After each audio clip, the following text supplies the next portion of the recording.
Hey, it's Erica. I just wanted to let you know that you can now listen to Global News What Happened To ad-free on Amazon Music, included with Prime.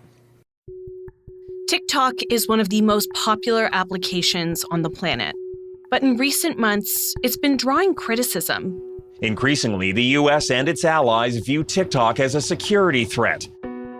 On this bonus episode of What Happened To, we speak with experts about the recent uproar surrounding TikTok and why some governments have gone so far to ban the short-form video platform from devices. We're making the decision that for government employees, for government equipment, it is better to not have them access TikTok. Are the security concerns legitimate? Why do these bans feel so all of a sudden? And how do TikTok's privacy policies compare to those of other social media giants like Meta? I'm Erica Vella, a journalist for Global News, and this is What Happened To TikTok's Security Concerns.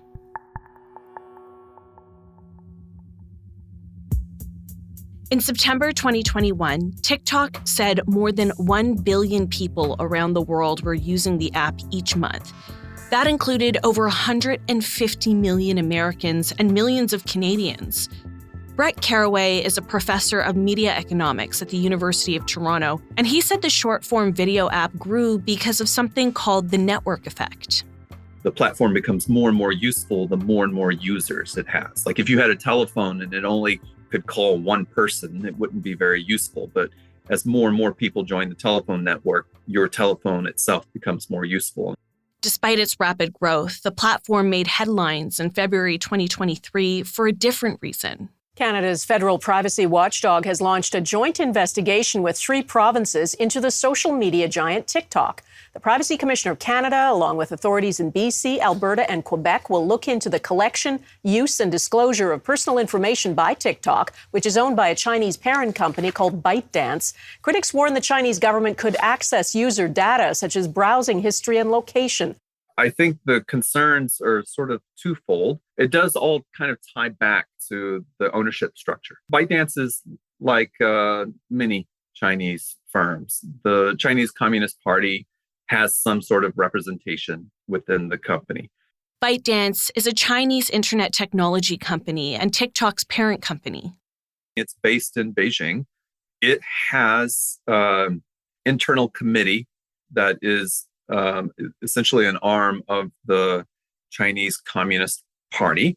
There is a chair of that committee. We don't have a direct equivalent of this in Canada or the United States. So I tend to think of it, it'd be like if the Canadian government had an official on the board of directors, something like that, sort of an eyes and ears of the government. Arne Kislenko is a history professor at Toronto Metropolitan University and an instructor in the International Relations Department at Trinity College at the University of Toronto. He says foreign influence in companies isn't something new. It's been happening for centuries.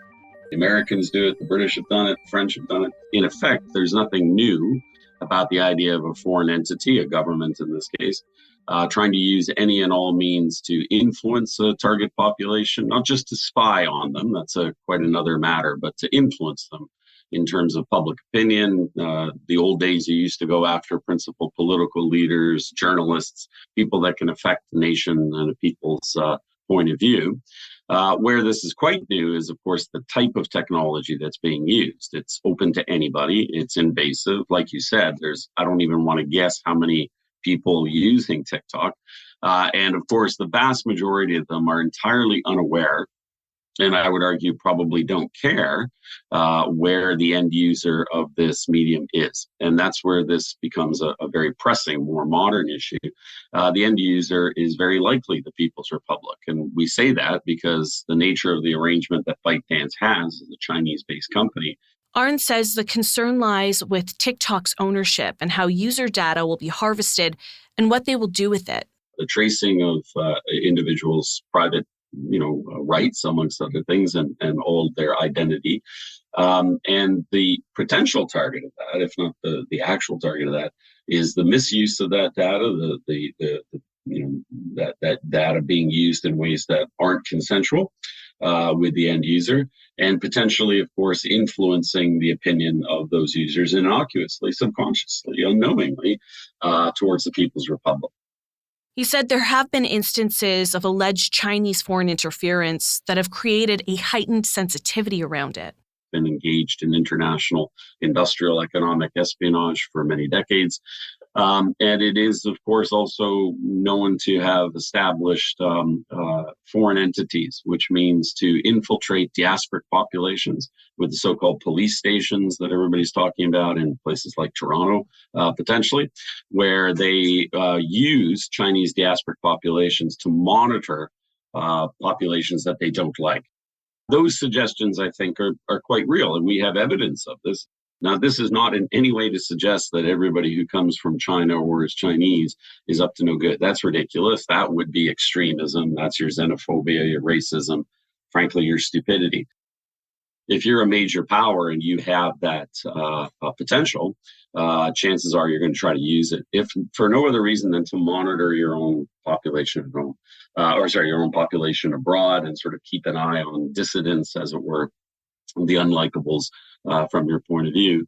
And then that's married to the fact that, of course, China has loomed large in recent suggestions here in Canada of election interference and of operations of intimidation, right? That's where Michael Chong and others come in, that those suggestions are real enough to have provoked the federal government to talk about or think about a national inquiry to examine precisely what that degree of Chinese influence is. Brett Caraway agrees that TikTok's ownership, which includes government involvement coupled with the app's popularity and the boom in the Chinese economy, are all part of the concerns with the app. So the concern around TikTok, I think, is twofold. Number one, TikTok, from this perspective, could be used to sort of implement a misinformation campaign. There's concerns around the amount of information or data that a platform like TikTok, but not just a platform like TikTok in particular collects, right? Because all of the attention is on TikTok, not on Facebook, Instagram, or any of the others, right? It's not YouTube, it's not Google. It's all about TikTok right now. So there's a concern that if the Chinese government had access to Canadians' data or people in the United States, that they could potentially use that in some nefarious fashion. On February 27, 2023, Prime Minister Justin Trudeau announced the Canadian government would ban TikTok on all government-issued mobile devices. We're making the decision that for government employees, for government equipment, it is better to not have them access TikTok because of the concerns that people have in terms of safety. This may be a first step. It may be the only step we need to take, but every step of the way, we're going to be making sure we're keeping Canadians safe. The Chief Information Officer of Canada determined that TikTok presents an unacceptable level of risk to privacy and security. The statement reads in part, quote, "The decision to remove and block TikTok from government mobile devices is being taken as a precaution, particularly given the concerns about the legal regime that governs the information collected from mobile devices and is in line with the approach of our international partners." On a mobile device, TikTok's data collection methods provide considerable access on the contents of the phone. The government statement continues on saying, "While the risks of using this application are clear, we have no evidence at this point that government information has been compromised," end quote. The U.S. also issued a ban on government-issued devices. The European Parliament, European Commission, and EU Council imposed bans on TikTok on staff devices as well. Brett said for Canada, the privacy concerns stemmed from data being stored on servers in China. There's an incentive there for the Chinese government, let's say, to use data about Canadian or U.S. citizens in a way that would potentially be prohibited by Canadian law or U.S. law. Now, ByteDance has responded to this and said that they have not shared data with the Chinese government on Canadians, and they said that they would not do so if the Chinese government requested data on Canadians. And they've said, look, when we're operating in Canada, we are operating as an enterprise within the jurisdiction of Canada. So we abide by those laws. And in fact, they've called on the Canadian government to show us evidence. Where has there been a breach of data or privacy on Canadian citizens? And they've called out the public safety in Canada and said, you called for this ban, but there's no systematic security review that's been done showing that TikTok is any more egregious in their data collection practices than any other. So, that's kind of TikTok's position right now. TikTok has razor-focused algorithms that can quickly zero in on content users like within just a couple of minutes of use because the app is gathering this valuable data. But Brett says this isn't something unique to TikTok. Every social media platform has an incentive to collect as much data about their users as possible. So the concerns that have been voiced about TikTok is, the app can gain access to the microphone and to the camera. Well, big surprise there. People use it to record videos. So that's not a shocker to me that it does that. And then the other concerns that have been expressed is that, it also can get your location data. It can gain access to your SMS, your texts. Maybe it can even look at your browsing history, et cetera. And I will tell you that there are studies that have been done at major universities, sort of within my field of communication studies, that show that, most social media platforms and apps do that. Of course they do. That's how their business model works. A spokesperson with the company said TikTok isn't unique in the amount of information it collects, and all social media companies should be looked at with the same scrutiny. They follow the laws where TikTok operates. So in Canada, for example, TikTok follows the Canadian privacy law through the Personal Information Protection and Electronic Documents Act. Experts like Brett Carraway say a broader framework needs to be developed to hold all apps, whether it be TikTok, Meta, YouTube, or others, accountable. But I think the most important thing that they can do is argue for systematic treatment. Like this, you need some sort of single framework, a single set of criteria that all social media platforms have to answer to. There can't just be this sort of ad hoc targeting of just Meta or just Google or just ByteDance. You've got to just have something that is a level playing field that is comprehensive and designed to protect the user data of Canadians and Americans. And I think, if the social media platforms could come together to argue for a comprehensive single framework, that makes the market more rational and probably makes everybody more comfortable, users, the platform owners, and regulators. Brett says whether it's TikTok, Meta, or X, which is formerly Twitter, data breaches are possible.